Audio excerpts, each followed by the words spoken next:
नमस्कार, the daily show में आपका स्वागत है। मैं हूं मुकेश कुमार। दोस्तों, सुप्रीम कोर्ट ने आज पंजाब सरकार के अधिकारियों को जमकर फटकार लगाई और आदेश दिए कि 31 दिसंबर तक किसान नेता जगजीत सिंह डल्लेवाल को अस्पताल ले जाएं। डल्लेवाल 1 महीने से भी ज्यादा समय से आमरण अनशन पर हैं और उनकी हालत दिनों दिन नाजुक होती जा रही है। सुप्रीम कोर्ट ने अधिकारियों को चेताते हुए कहा कि अगर उन्होंने आदेश का पालन न किया तो उनके खिलाफ अवमानना की कार्रवाई की जाएगी।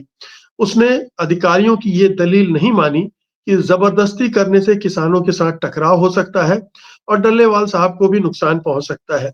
सुप्रीम कोर्ट की सख्ती से साफ है कि वो डल्लेवाल साहब की जान बचाना चाहता है, मगर अफसोस की बात यह है कि वो उनके द्वारा उठाई गई समस्याओं पर खामोश है, चुप है। वो सरकार से नहीं कह रहा है कि 1 महीने से उसने कोई ठोस पहल क्यों नहीं की।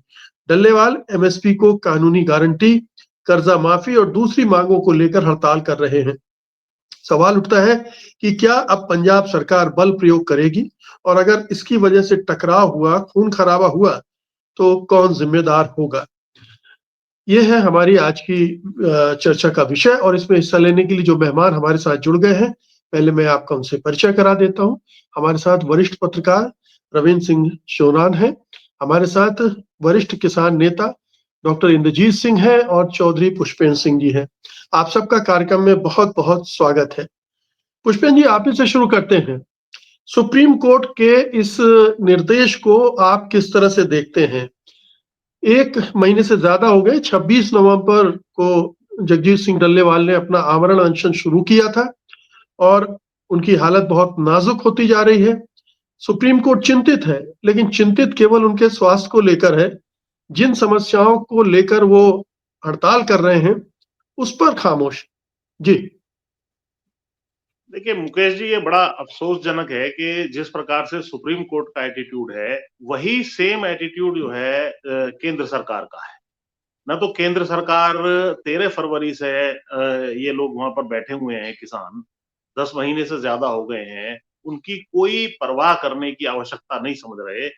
उसी तरीके से सुप्रीम कोर्ट एक आदेश दे सकता था कि भाई लोकतंत्र में यदि शांतिपूर्ण तरीके से बैठे हुए, इतने दिनों तक बैठे हुए भूख हड़ताल पर, और स्थिति कभी भी बिगड़ सकती है, उनकी जो है ईश्वर ना करे जान भी जा सकती है, ऐसे में आपको वार्ता करने में क्या तकलीफ है?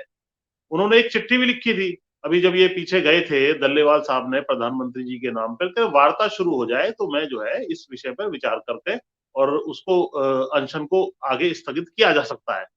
लेकिन ये इतने दंभकारी हैं, ये इतनी राजशाही में जी रहे हैं, इनको संविधान की चिंता नहीं है, देश के नागरिकों की चिंता नहीं है। भाई देश के नागरिक बैठे बैठे मरते हैं तो मर जाए। पहले भी 750 मर गए थे, वहां लखीमपुर खीरी में कुचले गए थे, और हमें कोई किसी किस्म की कोई परवाह नहीं है साहब, आपका जो है जो होना है हो जाएगा, लेकिन हम सुनेंगे नहीं। ये एटीट्यूड जो है बहुत ज्यादा लोकतंत्र के लिए खतरनाक है, और इसकी वजह से जो है बहुत बड़ी-बड़ी चीजें जो है समाज में घटित होना शुरू हो जाती हैं, जब सरकार बिल्कुल निष्ठुर, निर्दयी और जो है बिल्कुल सुनना बंद कर दे अपने नागरिकों की। भाई क्या आपत्ति है, आपको समय है, आप जो हीरो हीरोइन हैं उनके पूरे परिवार से आप मिल सकते हैं। आप हर मस्जिद के नीचे खुदाई आपने पूरी शुरू कर रखी है पूरे हिंदुस्तान के अंदर, उसके लिए आपके पास समय है। और तमाम भाषणबाजी, विदेश यात्रा, सब जगह आपके पास समय ही समय है। लेकिन अगर इन किसानों के साथ वार्ता शुरू कर दी जाए तो इसमें आपत्ति क्या है? मांग मानने से पहले वार्ता करने में क्या आपत्ति है? इसी तरह इन्होंने यहाँ पे भी वार्ता नहीं की थी। बस थोड़ी बहुत दिनों की एक खानापूर्ति सी की, उसमें एक साइडेड अपना एटीट्यूड रखा, उसके बाद वार्ता ना तो यहाँ किसान जो दिल्ली बैठे हुए थे उनके साथ की और ना इनके साथ की। तो इनका एटीट्यूड ये है कि कोई भी नुकसान हमें नहीं होगा। लगता है इन्होंने अपना भविष्य ऐसा कुछ ईवीएम में या किसी चीज में ऐसा सुरक्षित कर लिया है कि अब हमें कोई नुकसान, कोई चिंता, जबकि वो बॉर्डर स्टेट है। सबसे पहली और बड़ी आपत्ति तो मैं ये उठा रहा हूँ कि भाई बॉर्डर स्टेट को आपने किस आधार पर और कौन से न्याय के तहत आपने जो, यानी कि मैं हरियाणा सरकार से पूछ रहा हूँ कि आपने नेशनल हाईवे रोक दिए भाई? कल को कोई भी सरकार बॉर्डर स्टेट रोक के बैठ जाए। और मैंने तो ये जो इनके आम आदमी पार्टी वालों के भी जो है को एक सुझाव दिया था। अरे मैंने कहा भाई इधर से पुलिस रोक रही है तो आपके पास पुलिस नहीं है क्या? मैं अगर पंजाब का मुख्यमंत्री होता तो मैं अपनी पुलिस भेजता, तुम्हें गोले बरसाने, गोले मेरे पास भी है, तुम्हारे पास AK-47 है तो AK-47 मेरे पास भी है। फिर ये सुप्रीम कोर्ट क्या करता? भाई मेरा रास्ता, पंजाब का रास्ता हरियाणा ने किस आधार पर रोक लिया? प्रश्न ये है। मेरे नागरिक यहाँ बैठे हुए हैं, वो दिल्ली जाना चाहते हैं, तुम्हारे क्या मतलब बीच में हरियाणा सरकार कहां से आ गई? तो यदि ये सख्त रवैया पंजाब सरकार अपना ले तो क्या आपत्ति हो जाएगी? वो बेचारे ठंड में ठिठुर रहे हैं, बरसात में मर रहे हैं, आंसू गैस उनके ऊपर छोड़े जा रहे हैं, मशीनें लेकर के इस रास्ते को खाली करिए, ऐसा आदेश तत्काल में पास कर देता। पता नहीं आम आदमी की सरकार क्यों डरी बैठी हुई है। और अपने हमारे नागरिक हैं, मुझे इन्होंने वोट दे के बिठाया है, मैं इनको दिल्ली तक ले जाऊंगा, सुरक्षित ले जाऊंगा। किसी की हिम्मत है तो आ जाए, मेरे पास भी पुलिस है। तो ये पुलिस के बलबूते पर जो है मुठभर्ती कर रहे हैं एक तरीके से, इन्होंने हठ धर्मिता ठानी हुई है। इसका एक ही जवाब है, और मैं आपके माध्यम से आम आदमी की सरकार को जो है ये चेतावनी भी दे रहा हूं और सुझाव भी दे रहा हूं कि भाई आप अपनी पुलिस भेज करके अपने नागरिकों का रास्ता खोलिए, वरना जो है रास्ता वो पूरा ही क्यों नहीं ब्लॉक कर देता है? पंजाब को चाहिए फिर सारे रास्ते ब्लॉक कर दे, ना आर्मी की सप्लाई वहां जाएगी, ना वहां कोई कुछ और चीज जाएगी। किस तरह का जी। मजाक इस देश के अंदर हो रहा है? और सुप्रीम कोर्ट बैठ करके कह रहा है भैया वार्ता करने की इंस्ट्रक्शन क्यों नहीं सुप्रीम कोर्ट ने दी?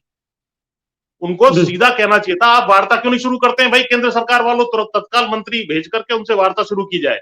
उनसे कह रहे हैं उनको उठा करके ले जाओ।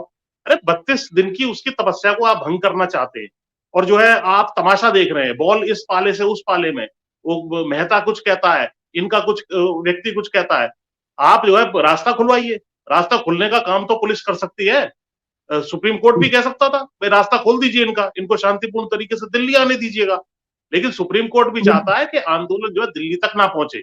ये कुछ हैंड एंड ग्लोव जिसको कहते हैं उस तरह की बात चल रही है, लेकिन ये चीजें बड़ी बन जाती हैं कई बार, अलगाववाद फैल जाता है, लोगों को लगता है कि सरकार हमारी सुनवाई नहीं कर रही है, और जब सरकार सुनवाई नहीं करती है तो जो है आदमी दूसरे रास्ते अख्तियार करने पे मजबूर होता है। तो मैं चाहता हूं कि बॉर्डर स्टेट है, सेंसिटिव स्टेट है, पहले भी बहुत सारी चीजें अलगाववाद वाली वहां रही हैं, इस चीज को और बढ़ावा ना दें, तत्काल वार्ता शुरू करें और एमएसपी की लीगल गारंटी दे करके इस समस्या का यहीं पर हल कर दें। इसी में भलाई है, अपनी हठ धर्मिता छोड़ देनी चाहिए। जी। बिल्कुल।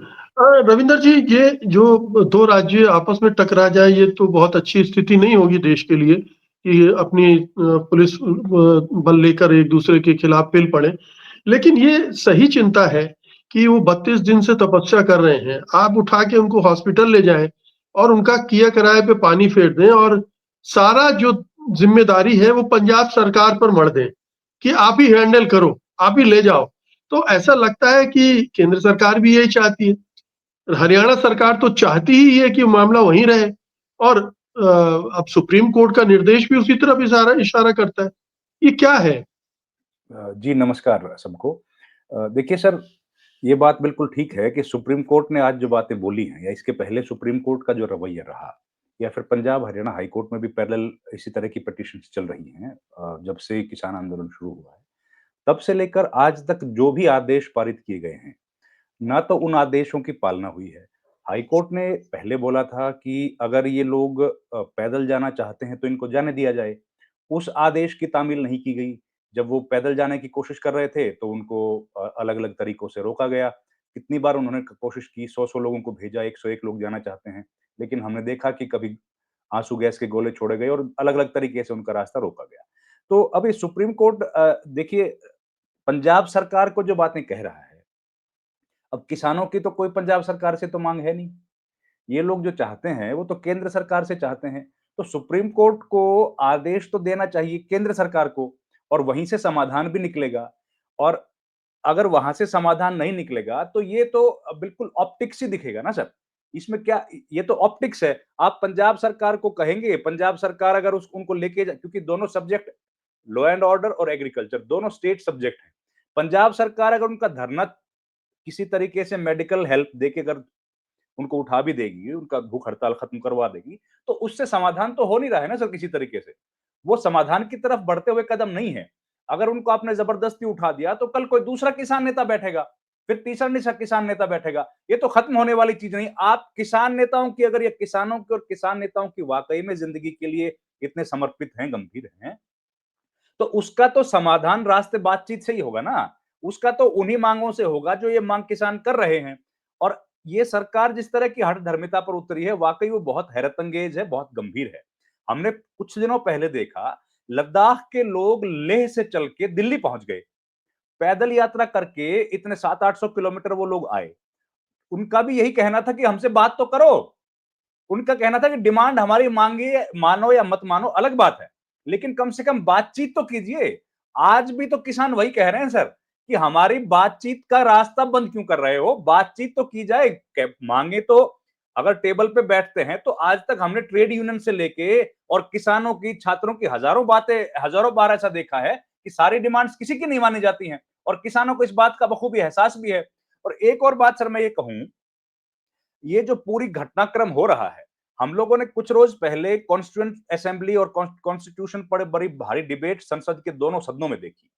लेकिन उसमें एक दो बातें जो मैं नोटिस करने लायक हैं वो ये है कि वहां पर एक दफा भी किसानों को लेकर कोई चर्चा नहीं हुई।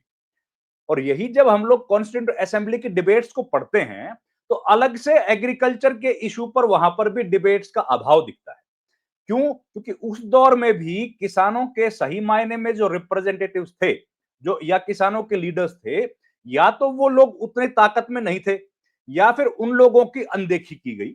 और संविधान के भीतर भी इन चीजों पर एग्रीकल्चर की डिबेट जब हम लोग देखते हैं तो केवल उनको किस सूची में डाला जाए उन पर तो चर्चा दिखती है, लेकिन एग्रीकल्चर जो पीजेंट्स हमारे हैं और फार्मर्स हैं उनका वेलफेयर कैसे किया जाए, उसके लिए रिस्पॉन्सिबिलिटी किसकी निर्धारित की जाए, उस पर बहुत ज्यादा मटेरियल हम लोगों को देखने को नहीं मिलता।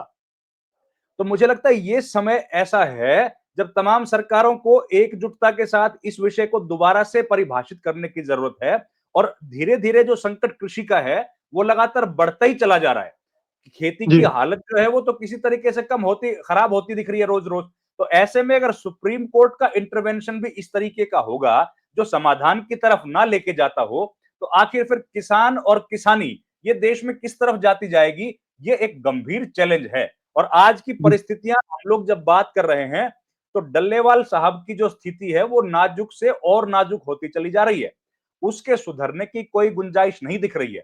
अब क्या सुप्रीम कोर्ट जिस तरह से कह रहे हैं कि क्या सुप्रीम कोर्ट उन्हीं बातों को कह रहे हैं जो हमारे संविधान में लिखी हैं कि क्या डल्लेवाल के जो राइट्स हैं, डल्लेवाल साहब के जो राइट्स हैं अपने शरीर के बारे में, सरकार क्या पंजाब सरकार को, कोर्ट क्या पंजाब सरकार को कह रही है कि आप उनके राइट्स का इन्फ्रिजमेंट करो, क्या आप जबरदस्ती उनको एड दें, क्या ये संविधान के हिसाब से सही है? और पंजाब सरकार का भी जो कहना है कि केवल हम लोग उनको इसलिए मेडिकल एड नहीं दे पा रहे हैं कि हमको खतरा है कहीं लॉ एंड ऑर्डर की सिचुएशन खराब ना हो जाए। तो देखिए ये हम लोग कितना इसको सिंप्लीफाई करेंगे तो बात फिर राइट्स की भी आएगी। एक इंसान के मौलिक अधिकार क्या हैं? क्या ये डल्लेवाल साहब का राइट नहीं है कि वो अपने, और यही राइट्स का तो, इन्हीं राइट्स का बार बार यूज किया था महात्मा गांधी ने भी। महात्मा गांधी ने अपनी मांगों को मनवाने के लिए लगातार संघर्ष किया और उपवास का रास्ता लिया था। तो जब हमारे मौलिक अधिकार बन गए थे, मौलिक अधिकार वही है साहब जिसमें हिंदुस्तान के संविधान में 3 साल जो बहस चली उसमें सबसे लंबा समय अगर किसी बात को लेकर डिबेट हुई थी तो वो मौलिक अधिकार ही थे। तो क्या आज हिंदुस्तान का सुप्रीम कोर्ट ये कह रहा है कि डल्लेवाल साहब के जो मौलिक अधिकार हैं उनसे ज्यादा जरूरी है सरकार जो है वो उनका जो आदेश है सरकार उसकी पालना करे? तो ये कॉन्फ्लिक्टिंग इशू है जो कॉन्स्टिट्यूशन का भी अराइज होता है सर। जी। डॉक्टर इंद्रजीत, आप इस पूरे मसले को कैसे देखते हैं? ये क्या एक तरफा, मतलब डेमोक्रेटिक राइट्स का तो मसला है ही कि इस लोकतांत्रिक देश में आदमी प्रोटेस्ट के रास्ते अपनाता है, एक एक करके उन रास्तों को बाधित किया गया। आप दिल्ली जाके प्रदर्शन करना चाहते हैं, नहीं जाने देंगे, मतलब तमाम तरह से आपको रोका गया। अब आपने एक अनशन का रास्ता अपनाया और उस पर भी आप दबाव डालकर उसको तोड़ देना चाहते हैं।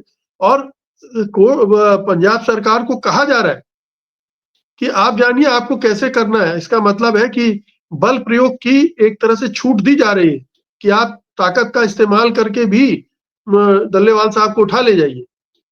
क्या कहेंगे आप?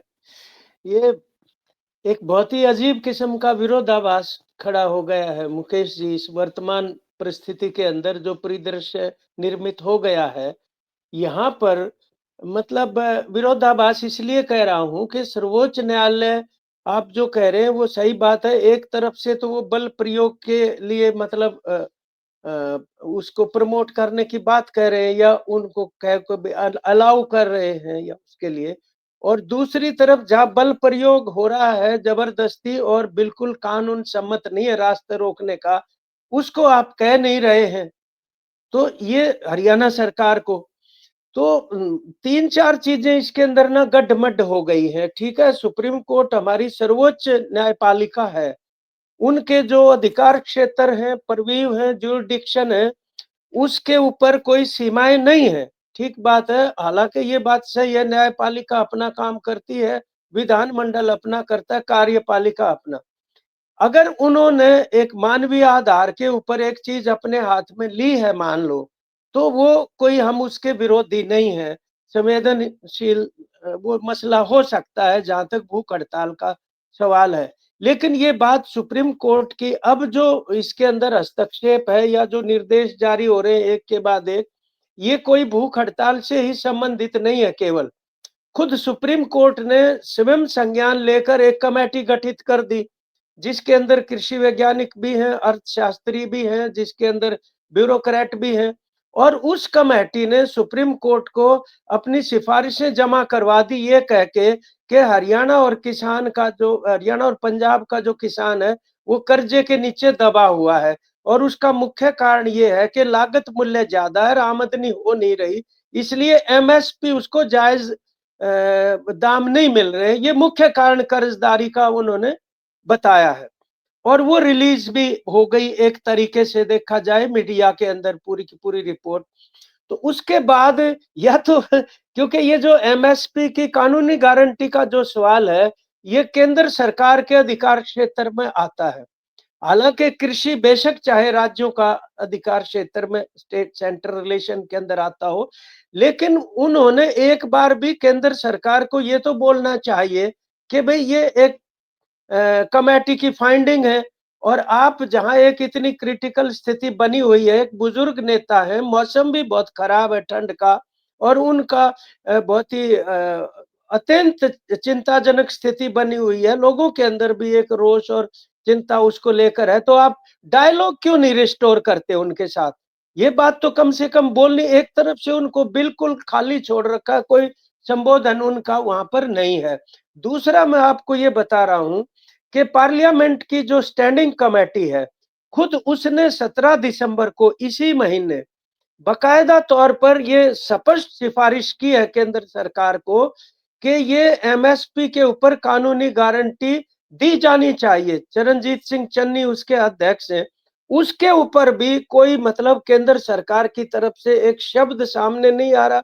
भाई एक पार्लियामेंट्री सिस्टम है अपने यहाँ, उसकी स्टैंडिंग कमेटी है, वो अपनी सिफारिशें, उसमें सभी पार्टियों के लोग हैं ना, आप उसके ऊपर कुछ भी रिएक्शन केंद्र सरकार नहीं दे रही है।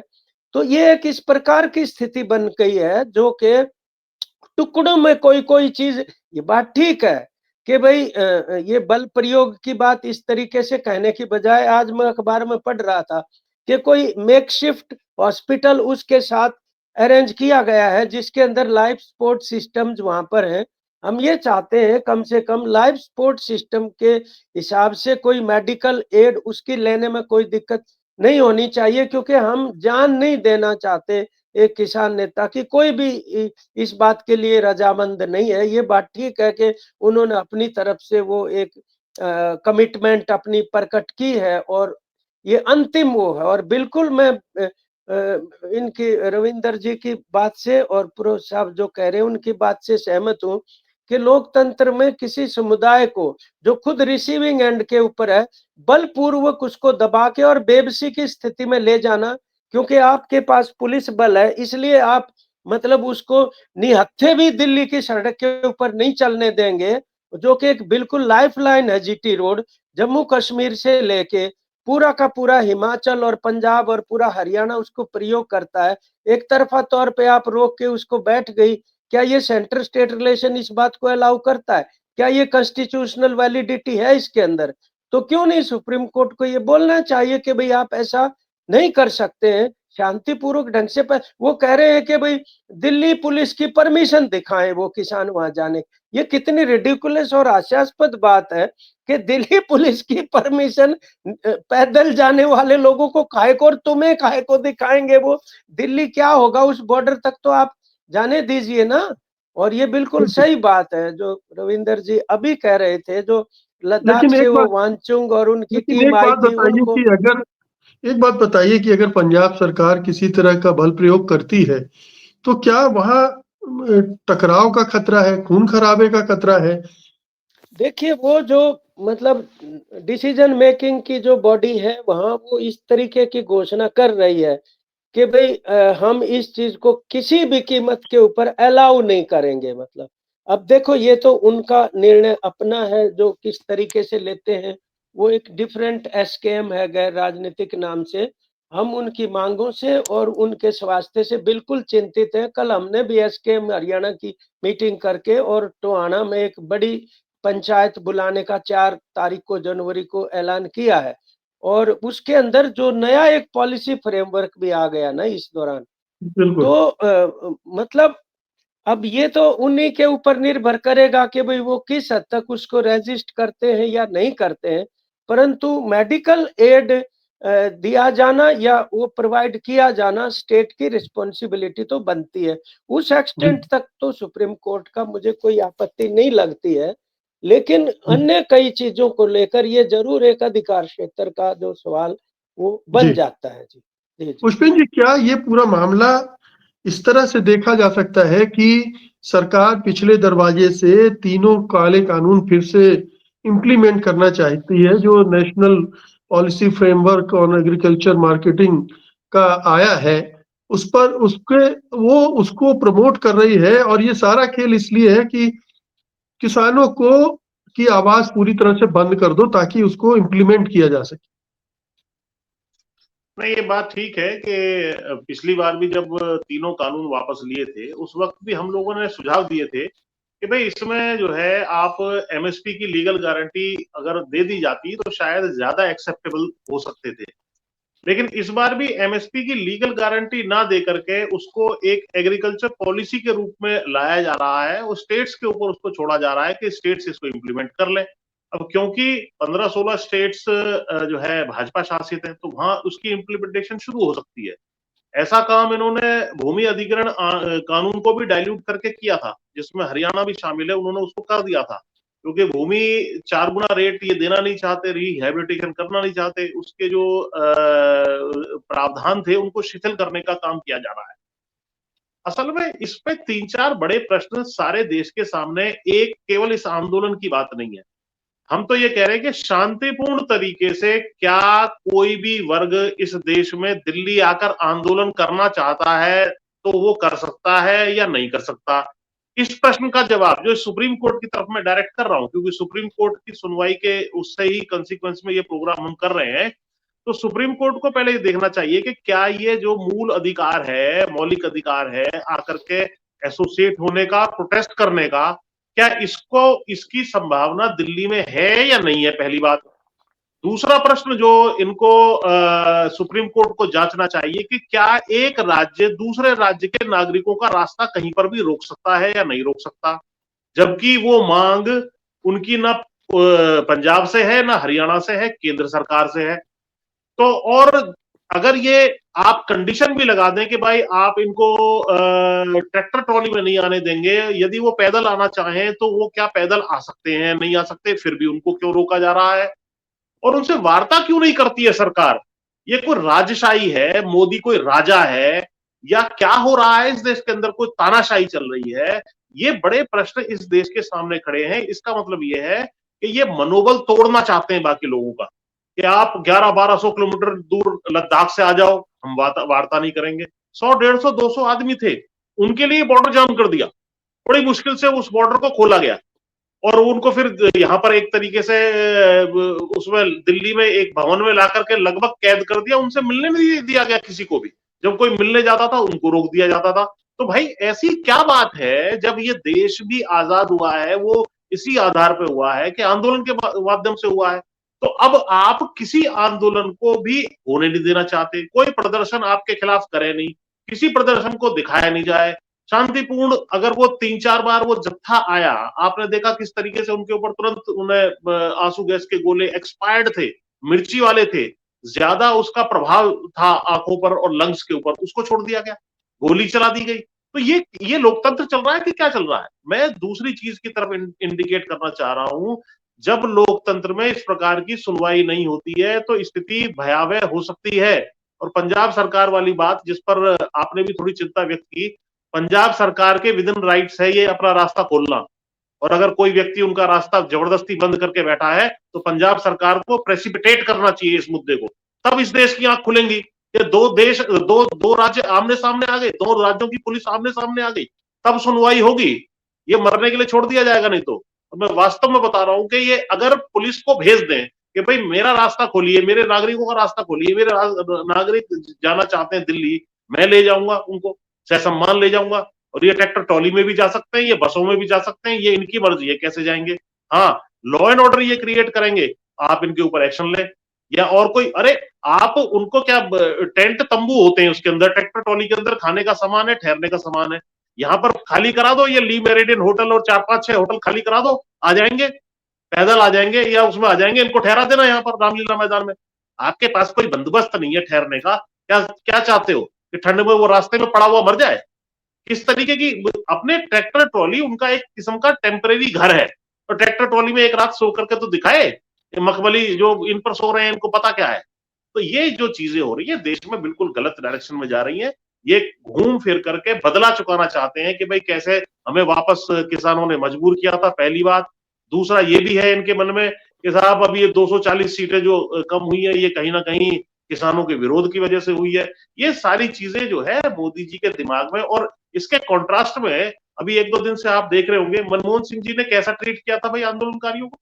क्या अन्ना हजारे यहाँ रोज नहीं बैठे थे? क्या अरविंद केजरीवाल यहाँ जंतर मंतर पर नहीं बैठे थे? क्या मीडिया ने दिन रात उनको नहीं दिखाया था? क्या उनको उनको तो रात को यहाँ सोने के लिए भी कोई मजबूर नहीं था, यहाँ कोई सोने के लिए मजबूर नहीं था, कोई किसी किस्म की मौत नहीं हुई, 750 कोई यहाँ सोते सोते नहीं मरे, लेकिन उन्होंने फिर भी अलाउ किया, उन्होंने बाबा रामदेव को भी अलाउ किया। तो ये सारी जो चीजें हो रही है ये बिल्कुल गलत है। वार्ता करके अपने ही देश के नागरिक हैं, इनका हल कर देना चाहिए, वरना इसके बहुत भयानक परिणाम लोकतंत्र को आने वाले समय में झेलने पड़ सकते हैं। जी जी इंद्रजीत जी। मैं जी सिर्फ एक मसले के ऊपर, पुष्पेंद्र जी वाली बात के ऊपर एक स्पष्टीकरण उसमें देना जरूरी है। जो उन्होंने national policy framework on agriculture marketing का जो ड्राफ्ट है, उसके बारे में जो कह रहे हैं कि भाई राज्यों से वो इम्प्लीमेंट करवा लेंगे, उनको दे दिया है वो। ऐसा नहीं है। बेसिकली ये ना नेशनल पॉलिसी फ्रेमवर्क है।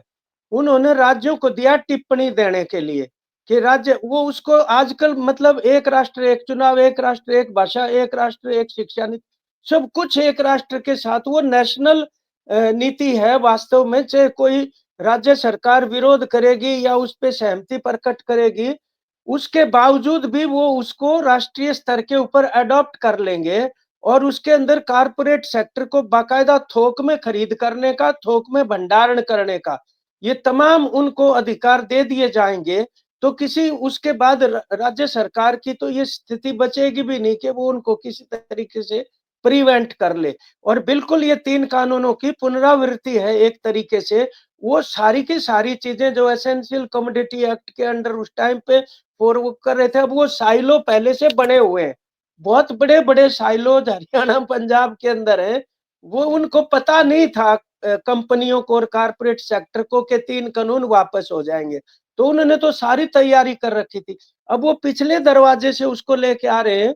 और कमाल की बात ये है कि उसमें कानूनी गारंटी तो 2 नंबर की बात, एमएसपी का तो उल्लेख ही नहीं है कहीं पर भी कि उनको न्यूनतम समर्थन मूल्य देना पड़ेगा। उनके ऊपर ना टैक्स लगेगा, ना मार्केट फीस लगेगी। और वो मंडियों से बाहर अपना प्राइवेट खरीद फरोख्त करेंगे तो निश्चित रूप से शुरू में वो 200-300 रुपए प्रति क्विंटल फालतू भी दे देंगे किसान को। और क्योंकि उनको मंडी की फीस नहीं देनी और ना टैक्स देना। और कल को जब वो मंडी बंद हो जाएगी, फिर वो लूट शुरू हो जाएगी निश्चित तौर पे, निर्बाध ढंग से, मतलब वो होगा। ये उसका एक बहुत बड़ा साजिश का एक प्रारूप, जिसके ऊपर आज एग्रीकल्चर स्पेशलिस्ट और दूसरे तमाम लोग, अर्थशास्त्री भी ये गंभीर अंदेशा जता रहे हैं, और किसान आंदोलन ने भी उसको फोर्थ राइट रिजेक्ट किया है और उसको विथड्रॉ करने का, इसके ऊपर बड़ा आंदोलन होगा निश्चित तौर पे। ये ऐसे नहीं है कि रेजोल्यूशन पास करके दे देंगे और वो रुक जाएगा। बिल्कुल गांव गांव में अब समझने में देर नहीं लगा रहे इस मुद्दे को भी, मतलब। तो ये जी भी साथ में एक सवाल जुड़ गया है। तो बिल्कुल जो चौधरी साहब कह रहे हैं, ये इमीडिएट तौर पे ना डायलॉग ओपन होना ही लोकतंत्र में बेहतर सिचुएशन है, और शुरू हो जाएगा तो किसी न किसी बेहतर पॉजिटिव दिशा में वो जाएगा। यही समय की मांग है जी। जी शिवराम साहब, अभी जो पुष्पेन जी ने कहा, ये पंजाब सरकार की कमजोरी है। पंजाब सरकार अपने को बचाने की कोशिश में लगी हुई है, इसलिए वो भिड़ना नहीं चाहती हरियाणा सरकार से। अपने किसानों को दिल्ली जाने के लिए उसे जो सपोर्ट देना चाहिए वो नहीं दे रही है। जब पहली बार किसान गए थे दिल्ली जाने के लिए, निकले थे पंजाब से, तो इसी तरह की घटना हुई थी। हरियाणा सरकार ने उनको रोकने की कोशिश की, जगह-जगह पर गड्ढे खोद दिए गए थे, कंक्रीट के ब्लॉक्स लगाए गए थे। तब तत्कालीन जो मुख्यमंत्री थे कैप्टन अमरिंदर सिंह, उनकी बड़ी सख्त टिप्पणी आई थी। उन्होंने कहा था कि Khattar has no right to stop my farmers to go to Delhi. They are going to talk to the union ministry. और इनको क्या अख्तियार है रोकने का? आप you have no business to deal with them. इस तरह की सख्त बात उन्होंने कही थी, तो जाहिर है उस तरह की बात ही बोलनी चाहिए, कम से कम उस तरह का बयान तो आना चाहिए सरकार की तरफ से, लेकिन वो दिख नहीं रहा है, क्योंकि सरकार मुझे लगता है किसी अपने कामों में ही बैकफुट पे फंसी हुई है, या फिर जिस तरीके से खास तौर पर जो हरियाणा के चुनाव में एक लगातार चर्चा का विषय बना कि केजरीवाल की कुछ गठबंधन हुआ है बीजेपी के साथ, जिसके चलते उनको जेल से रिहा हुए हैं वो। तो इन तमाम बातों के पीछे कहीं न कहीं ये तो लगता है कि पंजाब सरकार कॉम्प्रोमाइज्ड पोजीशन में फिलहाल दिख रही है, या कम से कम उतनी स्ट्रांगली स्टैंड लेती हुई नहीं दिख रही उन किसानों के लिए, जितना इसके पहले की सरकार ने लिया था। और अल्टीमेटली रिस्पॉन्सिबिलिटी तो पंजाब सरकार की बनती ही है सर। ये तो उन्हीं की जिम्मेदारी है कि अगर एक रास्ता और इस रास्ते का असर क्या है? इस रास्ते का असर केवल किसान के आने जाने के लिए तो है नहीं, ये तो हर नागरिक का निर्बाध तरीका है। ये भारत का संविधान कहता है कि कोई भी आदमी कहीं भी जा सकता है, ये मौलिक अधिकार जो हम बात कर रहे थे वही है।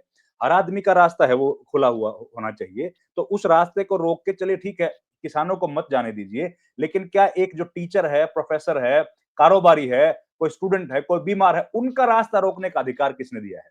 उनका रास्ता आप क्यों रोक रहे हैं? तो और उस रास्ते पर भी सुप्रीम कोर्ट की तरफ से देखिए हैरानी की तो यही तो बात है कि अगर एक इंसान अगर कहीं गुहार लगाएगा तो वो आखिर कहाँ लगाएगा? इस तरह के संघर्ष क्या पहली बार इस मुल्क में तो हुए नहीं है। यहाँ तो बहुत सब कितने सालों से हम लोग देख रहे हैं, अंग्रेजों के खिलाफ तो पूरा जो आंदोलन चला, वो इसी तरीके से चला, असहयोग करके चला, अनशन करके चला। और अंग्रेजों की जो हुकूमत थी, अंग्रेजों की जो पुलिस थी, वो तो बहुत बर्बर थी, बहुत क्रूर थी। लेकिन उसके बावजूद भी उन्होंने जब अहिंसात्मक तरीके से कोई आंदोलन हुआ, तो उन सरकारों ने सुना। और हम लोगों ने ये भी देखा कि उन अहिंसात्मक आंदोलनों का असर इतना ज्यादा हुआ कि बातचीत करने के लिए ब्रिटेन के प्रधानमंत्री से लेकर किंग तक ने हिंदुस्तान के उन नेताओं को बुलाया, उनसे बातचीत करी, और वो लोग लंदन बातचीत करने के लिए भी गए थे। भारत के संविधान के निर्माण की बात हो या किसी और कानून के लिए बात हो, अपने अधिकारों को लेकर के कितनी दफा अंग्रेजों के साथ बात हुई। लॉर्ड जो गवर्नर जनरल यहाँ पर थे, उनसे मुलाकातें हुई, सब लोगों की बातचीत होती थी। लेकिन आज ऐसा क्या हो गया कि कोई मंत्री तक उनसे मिलने के लिए तैयार नहीं है। तो माफ कीजिएगा। तो आखिर ये जो सिस्टम है सर, इसी में तो इन्हीं राइट्स को प्रोटेक्ट करने के लिए तो सुप्रीम कोर्ट का निर्माण हुआ है सर। सुप्रीम कोर्ट जो बना है वो मूल रूप से तो हमारे राइट्स को प्रोटेक्ट करने के लिए बना है ना सर। वो अपीलेट कोर्ट जरूर है, लेकिन उसका मुख्य जो काम है वो तो हमारे अधिकारों की सुरक्षा के लिए ही बना है। जब हमारे राइट्स को अगर सरकारें इन्फ्रिंज करती हैं, हमारे राइट्स के ऊपर अतिक्रमण करती हैं, तो उसको बचाने के लिए हम कहां जाएंगे? कोई व्यक्ति जो हिंदुस्तान का नागरिक है वो सुप्रीम कोर्ट की तरफ देखेगा, वो हाई कोर्ट की तरफ देखेगा। और देखिए संविधान में तो मुकेश सर ये प्रावधान किया गया है कि अगर मौलिक अधिकारों का कहीं कोई अगर अटैक करता है तो हमको किसी कोर्ट में जाने की जरूरत ही नहीं है, हम लोग तो सीधे सुप्रीम कोर्ट जा सकते हैं। इतना बड़ा अगर हम लोगों को अख्तियार दिया गया है, इतनी बड़ी ताकत दी गई है, और आज हमारे उन्हीं राइट्स पर खतरा है, और उन राइट्स को बचाने के लिए सुप्रीम कोर्ट अगर सामने नहीं आ रहा है या सुप्रीम कोर्ट इस तरह का कोई फैसला नहीं दे रहा है जो नजीर बने, आंदोलन खत्म तो होंगे नहीं इससे। ना किसान आंदोलन खत्म होगा और आने वाले वक्त में भी डेमोक्रेसी में आंदोलन चलते रहेंगे। तो क्या उनके लिए भी डिस्करेज करने की कोशिश है ये कि अब कोई भी आंदोलन होगा अगर हुकूमत के मुखालफत में, तो उसको हम लोग इसी तरीके से आयरन हैंड से ट्रीट करेंगे, और अगर जो सरकार ने कह दिया वो सही है तो वाकई में फिर सवाल तो खड़े हो ही जाएंगे कि भाई डेमोक्रेटिक सेटअप में तो ऐसा नहीं होता है, ये तो डेमोक्रेसी की सही परिभाषा नहीं है, या तो इसको परिभाषित कर दिया गया है और उसकी जानकारी हम लोगों को नहीं मिली कहीं। और जिस तरह से किसानों के साथ पहले भी डील किया गया था, जिस तरीके से अब डील किया जा रहा है, तो ये तो पूरे प्रदेश के लिए या जो भी देश में किसान देश भर में हैं, उन लोगों के लिए बड़ी दिक्कत की बात है। और बिल्कुल, न केवल किसान बल्कि दूसरे तबके भी जो आंदोलन करना चाहते हैं, विरोध करना चाहते हैं, अपने ऊपर जो समस्याएं आ रही हैं उनके खिलाफ, उनके लिए भी एक समस्या खड़ी हो रही है, एक संदेश उनकी तरफ भी जा रहा है। लेकिन अंत में इंद्रजीत जी, आपसे मैं समझना चाहता हूँ कि मामला यहाँ से क्या मोड़ लेगा? अगर पंजाब सरकार उनको उठा के ले जाती है, तो मामला क्या होगा? उससे क्या किसानों का प्रतिरोध, गुस्सा और बढ़ेगा? क्या किसान दबाव संगठन जो अभी अलग-अलग हैं, क्या वो एकजुट होंगे? एकजुट तो जी होने के लिए एक जो 6 मेंबरी वरिष्ठ नेताओं की कमेटी है, जो ऑल इंडिया एसकेएम है, उन्होंने ऑलरेडी उनके साथ संपर्क भी साधा है। उनकी बातचीत भी 4-5 दिन पहले वहां पटियाला के अंदर पंदेर जी से हुई है। वो उनके संपर्क में है और 9 जनवरी को बहुत बड़ा कट मोगा के अंदर पंजाब की तमाम जत्थेबंदियों ने इकट्ठे होकर किया है। ये फैलेगा और इसके अंदर ज्यादा से ज्यादा लोग जुड़ेंगे। ये ऐसे नहीं हो सकता कि भाई कुछ भी वो चुपचाप करके चले जाएंगे, और ये फ्रेमवर्क आने के बाद और भी ज्यादा वो गुस्सा उसका बढ़ा है। तो मुझे लगता है कि ये राष्ट्रीय स्तर पे, क्योंकि दोनों कार्यक्रम जो टोहाना का और मोगा का वो ऑल इंडिया के एसकेएम के तय किए हुए हैं, तो वो अन्य प्रांतों में भी उसको लेके कि भाई ये बातचीत और डायलॉग सरकार ओपन करे और एमएसपी के सवाल को इस तरीके से आप मतलब उसको इग्नोर नहीं कर सकते, उसकी अनदेखी नहीं की जा सकती लंबे समय तक। तो और जनता के दूसरे तबके भी निश्चित तौर के ऊपर इस मुद्दे के ऊपर जुड़ेंगे और स्थिति और भी ज्यादा मतलब विकट बनने की संभावना रहेगी। क्या आपको लगता है कि राजनीतिक दल, जो विपक्षी दल हैं, उनको भी अब इसका वो नोटिस लेना चाहिए और इस तरह की जो हरकतें हो रही हैं केंद्र सरकार की तरफ से, उनका विरोध करना चाहिए? अभी तक खामोशी दिख रही है वहाँ। खामोशी उस तरह से तो नहीं, ज्यादातर ने मतलब औपचारिक रूप से तो उसकी निंदा भी की है, और कई सारे वरिष्ठ नेता जो हैं उन्होंने चिंता प्रकट की है कि ऐसा नहीं होना चाहिए। और बहुत सारे ये भी हैं कि आप अपने स्तर के ऊपर कुछ योजनाएं भी बनाने लग रहे हैं कि भाई आगे इसके ऊपर कुछ, मान लो मैं जैसे वो पार्लियामेंट स्टैंडिंग कमेटी की बात कर रहा था, तो वो जो अध्यक्ष है वो कांग्रेस के हैं, चरणजीत सिंह चन्नी। तो वो भी उनका एक संयोग की बात है कि उनके रहते हुए ये सिफारिशें वहां पे की जा सकी हैं। और दूसरे भी यहाँ हमारे यहाँ भी हरियाणा में अलग अलग तरीके से विपक्षी दल जो हैं वो कांग्रेस भी बोल रही है, दूसरे भी जो यहाँ पे दल है वो भी बोल रहे हैं, बीजेपी को छोड़ के ज्यादातर मतलब आ रहे हैं, उनकी प्रतिक्रियाएं और उनकी हमदर्दी और एकजुटता प्रकट हुई है, आगे और भी होगी ऐसा अंदाजा है। जी, तो बस उम्मीद यही करनी चाहिए कि इस मुद्दे पर थोड़ा और ज़्यादा सरकारें इसमें फूँक-फूँक कर एक चलेंगी। कमेंट और करना चाह जी, रहा हूँ please Mukesh ji. Go ahead. जी, जी, करिए। मैं आपके माध्यम से मैं तो आम आदमी पार्टी की सरकार को अब चेतावनी देना चाहता हूं यहाँ कि भाई किसानों, अगली बार आम आदमी पार्टी को भी थोड़ा सा जो है ना तरीके से भुगत के चलना। अगर ये चाहें तो 2-3-4 हजार सिपाही भेज करके आपको सुरक्षित दिल्ली आराम से भेज सकते हैं। इनकी कैपेसिटी के अंदर है और इलीगल नहीं होगा वो बिल्कुल भी। सुप्रीम कोर्ट भी चू नहीं कर सकता उसमें कि अगर मेरे नागरिक दिल्ली जाना चाहते हैं तो मैं उनको लेकर के जाऊंगा सुरक्षित। इससे तुम्हें पॉलिटिकल लाभ होगा अगर आम आदमी पार्टी का कोई नेता सुन रहा हो, और नहीं तो आम आदमी पार्टी को भी भाजपा की बी टीम मान करके ही चलना, दिल्ली के चुनाव में भी और 27 में यहां पर भी चुनाव है। और दूसरा, ये कांग्रेस को या विपक्षी दलों को लगता है कि ये किसान क्रांति करेंगे और हम सत्ता में आ जाएंगे। किसने रोका है? जो ये हरियाणा और पंजाब में काफी मजबूत है कांग्रेस, क्यों नहीं मोबिलाइज करते किसानों को? क्यों नहीं वहां जो है 8-10 लाख का जमावड़ा इकट्ठा करते? क्या हिम्मत है ये थोड़े से सिपाही लेकर के कोई किसी का भी रास्ता वहां रोक देता है? 13-13 महीने तक आदमी बैठा बैठा मर जाता है। ये देश के लिए ठीक नहीं हो रहा है। इन पॉलिटिकल पार्टीज को भी जो है केवल किसानों के कंधों पे रख करके बंदूक ना चलाएं, उनका ये सहयोग करें, क्योंकि सत्ता की मलाई जब ये चाटते हैं तो संघर्ष में भी इनको साथ आना चाहिए। और ये जो आम आदमी पार्टी को मैंने बताया, इनको सख्ती बरतनी चाहिए कि मेरा रास्ता हरियाणा किस आधार पर रोक सकता है? किसी राज्य का रास्ता भी कोई नहीं रोक सकता। किस आधार पर रोक दिया नेशनल हाईवे आपने? इस चीज को तत्काल नोटिस में लेकर के, मैंने तो इनके वरिष्ठ नेताओं से भी इस बात को कहा है कि आप जो है इसका संज्ञान लो, इस रास्ते को खुलवाओ, वरना आप जो है एक तरीके से उनकी बी टीम माने जाओगे और आपको भारी नुकसान अगले चुनाव में 2027 में पंजाब में भी होगा। बिल्कुल तो इसका संज्ञान बिल्कुल लेकर के एक्शन करने की आवश्यकता है। जी बिल्कुल बिल्कुल। बहुत बहुत शुक्रिया आप सबका आज की चर्चा में हिस्सा लेने के लिए। धन्यवाद। नमस्कार।